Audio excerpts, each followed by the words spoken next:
اسکندر مرزا ایک پاکستانی سیاستدان تھے جنہوں نے 1956 سے 1958 تک پاکستان کے پہلے صدر کے طور پر خدمات انجام دیں۔ وہ 13 نومبر 1899 کو مرشد آباد، بنگال، برطانوی ہندوستان اب بنگلہ دیش میں پیدا ہوئے اور 12 نومبر 1969 کو لندن میں انتقال کر گئے، انگلینڈ۔ مرزا نے انگلینڈ اور ہندوستان میں تعلیم حاصل کی اور 1947 میں پاکستان کی آزادی کے بعد حکومت پاکستان میں شامل ہونے سے پہلے ہندوستانی سول سروس میں خدمات انجام دیں۔ پاکستان کے پہلے صدر 1956 میں جب پاکستان جمہوریہ بنا، مرزا کی صدارت قلیل مدتی اور متنازع رہی۔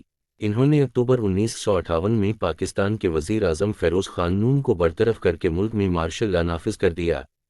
تاہم جلد ہی انہیں جنرل ایوب خان نے ایک فوجی بغاوت میں مذعور کر دیا اور مرزا ملک سے فرار ہو گئے۔